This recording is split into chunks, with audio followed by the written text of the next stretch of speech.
አርእስተ ዜና አካል ጉዳተኛ ተማሪዎችን ለማካተትና ትምህርትን ተደራሽ ለማድረግ በሀገር አቀፍ ደረጃ ተጨባጭ ለውጥ ማምጣት ያስፈልጋል ሲል የኢትዮጵያ ሰብአዊ መብቶች ኮሚሽን ኢሰመኮ ገለጸ። በልዩ አዳሪና አካቶ ቅድመ መደበኛ የመጀመሪያና ሁለተኛ ደረጃ ትምህርት ቤቶች የሰብአዊ መብቶች ሁኔታ አስመልክቶ ባከናወነው ክትትል የተለዩ ግኝቶች ላይ ከባለድርሻ አካላት ጋር መወያየቱን ኮሚሽኑ ገልጿል። በቆይታችን ሰሙታላችሁ። ሐሰተኛ የትምህርት ማስረጃ የማጣራት ስራ በይፋ መጀመሩን የአማራ ክልል ርዕሰ መስተዳድር አረጋ ከበደ ገለጹ። ርዕሰ መስተዳድሩ የተጀመረው የትምህርት ማስረጃ የማጣራት ስራ የሲቪል ሰርቪስ ሪፎርም አካል እንደሆነም ገልጸዋል። እነግራችኋለን። አዲሱ የትግራይ ክልል ጊዜ አስተዳደር በቅርቡ ያቋቋመው ካቢኔ ለአንድ ቡድን ያደላ ነው በሚል በፓርቲዎች ተቃውሞ ገጠመው። በዝርዝር ይዘነዋል። ደቡብ አፍሪካ በሀገሪቱ ልታደርገው የነበረውን የ1 በመቶ ተጨማሪ እሴት ታክስ ጭማሪ ማስቀረቷ ተገለጸ። ከሀገር ማዶ ያዝነው ጉዳይ ነው። በእስራኤል ከተሞች በከባድ ሙቀት ምክንያት ከፍተኛ የሰደድ እሳት ተነስቷል። የሰደድ እሳቱ የተነሳው በኢየሩሳሌምና በዋና ከተማዋ ቴል አቪቭ ሲሆን እሳቱን ለመቆጣጠር የእስራኤል ባለስልጣናት ሄሊኮፕተሮችንና የእሳት አደጋ መኪኖችን ወደ ስፍራው በመላክ እሳቱን ለመቆጣጠር ርብርብ እያደረጉ እንደሚገኙ ተገልጿል። እኒህና ሌሎች መረጃዎችን እንሰጣችኋለን። አብራችሁን ቆዩ። ከዜናዎቹ ጋር ዳግም ተገኝ ነኝ።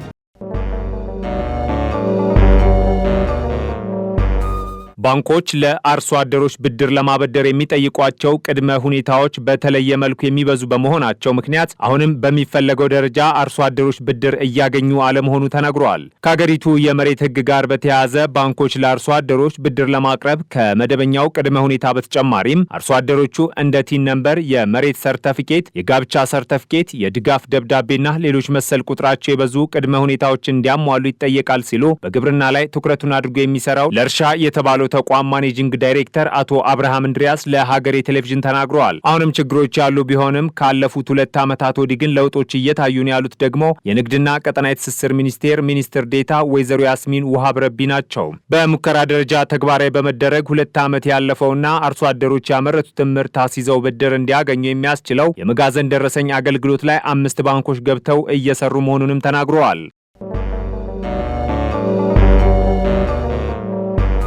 አካል ጉዳተኛ ተማሪዎችን ለማካተትና ትምህርትን ተደራሽ ለማድረግ በሀገር አቀፍ ደረጃ ተጨባጭ ለውጥ ማምጣት ያስፈልጋል ሲል የኢትዮጵያ ሰብአዊ መብቶች ኮሚሽን ኢሰመኮ ገለጸ። በልዩ አዳሪና አካቶ ቅድመ መደበኛ የመጀመሪያና ሁለተኛ ደረጃ ትምህርት ቤቶች የአካል ጉዳተኛ ተማሪዎች የሰብአዊ መብቶች ሁኔታ አስመልክቶ ባከናወነው ክትትል የተለዩ ግኝቶች ላይ ከባለድርሻ አካላት ጋር መወያየቱን ኮሚሽኑ ገልጿል። በውይይት መድረኩ በክትትሉ የተለዩ አካል ጉዳተኛ ተማሪዎችን በትምህርት ወቅት የሚያጋጥሟቸው ተግዳሮቶች ቀርበዋል። እንደ ኮሚሽኑ ገለጻ የትምህርት ቤቶች መማሪያ ክፍሎች፣ የአስተዳደር ቢሮዎች እንዲሁም የውስጥና የውጭ አካባቢ ተደራሽነት ክፍተት ያለባቸው መሆኑ፣ በአዲሱ የትምህርት ካሪኩለም መሰረት የተዘጋጁ የመማሪያ መጻሕፍት በምልክት ቋንቋና በብሬል ተተርጉሞ አለመቅረባቸው ለተማሪዎቹ ከፍተኛ ችግር እንደሆነም ተነስቷል። በተጨማሪም በቂ የሰለጠነ የሰው ኃይል አለመኖር ከተጠቀሱ ተግዳሮቶች መካከል ናቸው። አክለውም በየትምህርት ዘርፉ የሰለጠነ ምልክት ቋንቋ ተናጋሪ አለመኖር፣ የምልክት ቋንቋ አስተርጓሚዎች በቁጥር አነስተኛ በመሆናቸው ተማሪዎች በሁሉም የትምህርት ክፍለ ጊዜ የትርጉም አገልግሎት አለማግኘታቸውና ሴት አካል ጉዳተኛ ተማሪዎችን ለጾታዊ ጥቃት ተጋላጭ የሚያደርጉ ሁኔታዎች በትምህርት ቤቶች አካባቢ የሚስተዋሉ በመሆናቸው ትኩረት የሚሹ ግኝቶች ናቸው ሲል ኮሚሽኑ በማህበራዊ ትስስር ገጹ ላይ ገልጿል።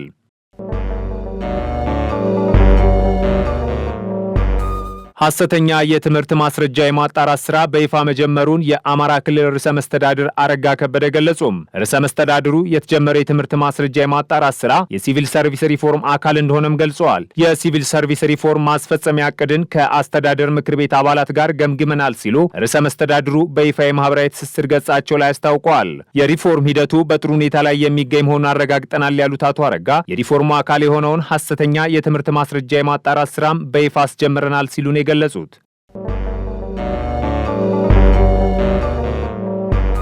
አዲሱ የትግራይ ክልል ጊዜ አስተዳደር በቅርቡ ያቋቋመው ካቢኔ ለአንድ ቡድን ያደላ ነው በሚል ትችት ቀረበበት። በትግራይ ክልል መቀመጫቸውን ያደረጉት አረና ትግራይ ለዲሞክራሲና ሉዓላዊነት፣ የትግራይ ነጻነት ፓርቲና የብሔራዊ ባይቶና አባይ ትግራይ በጋራ በሰጡት መግለጫ በሌተናንት ጀነራል ታደሰ ወረደ የሚመራው አዲሱ የትግራይ ጊዜ አስተዳደር የቀድሞውን ጊዜ አስተዳደር በኃይል እንዲገለል ያደረጉ በመሆናቸው ተቀባይነት የሌለው ነው ሲሉ ተችተዋል። በስልጣን ርክክብ ስነ ስርዓቱ ላይ የትግራይ ክልል ጊዜ አስተዳደር አቃፊና አሳታፊ አሳታፊ ይሆናል ቢባልም አዲሱ ካቢኔ ሲዋቀር ግን ቃል ከተገባው የተቃረነ እንደሆነ ፓርቲዎቹ ገልጸዋል። ሌተናንት ጀነራል ታደሰ ወረደ ወደ ስልጣን ከመጡ በኋላ ከህወሓት ጽህፈት ቤት ጋር በመመካከር ካቢኔው ከህወሓትና የህወሓት ደጋፊ ከሚባሉ ብቻ በማዋቀር አቃፊና አሳታፊ ይሆናል የተባለው ጊዜ አስተዳደር የአንድ ቡድን ብቻ እንዲሆን ተደርጓልም ሲሉ ተናግረዋል። አዲሱ ፕሬዝዳንት የሰጧቸውን የካቢኔ አባልነት ሹመቶች የተለያዩ ፓርቲዎች ተወክለውበት ለተመሰረተው የትግራይ ክልል ጊዜያዊ ምክር ቤት በተቋቋመበት ደንብ መሰረት አቅርበው አለማጽደቃቸውንም በመግለጫቸው ፓርቲዎቹ ተናግረዋል። ከሀገር ማዶ ያገኘናቸው መረጃዎች አለፍን።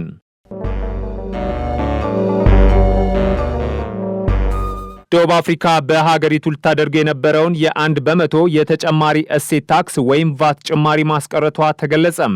በሀገሪቱ በተያዘው ዓመት ግንቦት ወር መጀመሪያ 0.5 በመቶና በሚቀጥለው ዓመት ሌላ 0.5 በመቶ ተጨማሪ እሴት ታክስ ላይ ጭማሪ ለማድረግ የቀረበው ዕቅድ ተቃውሞ እንደቀረበበት ተገልጿል። የተጨማሪ እሴት ታክሱ በሀገሪቱ የጥምር መንግስቱ ውስጥ አለመግባባት እንደፈጠረም ሲገለጽ የሀገሪቱ ሁለት ትልልቅ ፓርቲዎች የአፍሪካ ብሔራዊ ኮንግረስና ዲሞክራቲክ አሊያንስ ጭማሪውን ተቃውሞታል። በመሆኑም የተጨማሪ እሴት ታክስ በ15 በመቶ እንደሚረጋና ተጨማሪ ታክስ እንደማይጣል የሀገሪቱ የፋይናንስ ሚኒስቴር ባወጣው መግለጫ ገልጿል። የሀገሪቱ የፋይናንስ ሚኒስትር ሄኖክ ጎዶንጓና የተጨማሪ እሴት ታክስ ማሻሻያውን ለማስቀረት የወሰነው ከፖለቲካ ፓርቲዎች ጋርና የፓርላማ ኮሚቴዎች ጋር ሰፊ ምክክር በማድረግ ነው ያሉ ሲሆን የውሳኔ ሀሳቦችን በጥንቃቄ ማጤን ያስፈልጋል ሲሉ መናገራቸውን ሮይተርስ ዘግበዋል።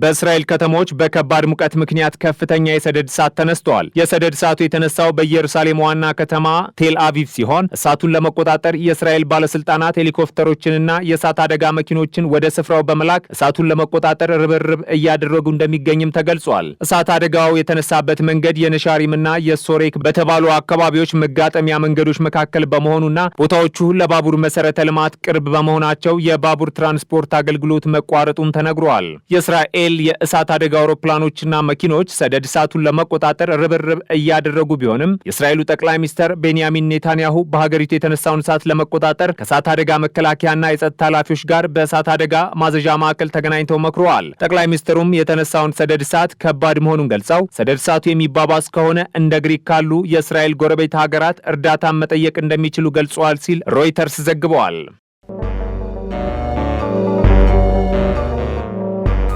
የዩክሬኑ ፕሬዝዳንት ቮሎዲሚር ዘለንስኪ ደቡብ አፍሪካ መግባታቸው ተሰማ።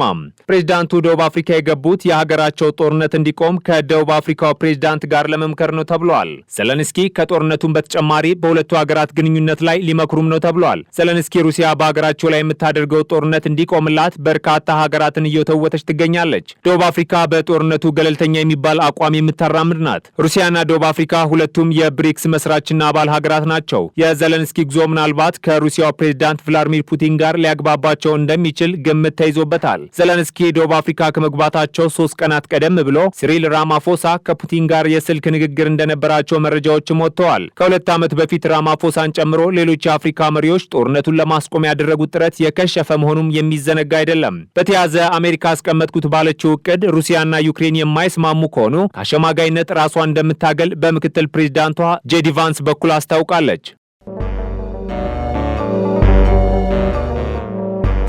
ውድ የሀገሬ ቴሌቪዥን ተመልካቾቻችን የሰዓቱ መረጃዎችን ይመስሉ ነበር። ከቀሪ የሀገሬ ቴሌቪዥን መሰናዶች ጋር ሰናይ ጊዜን ተመኘው።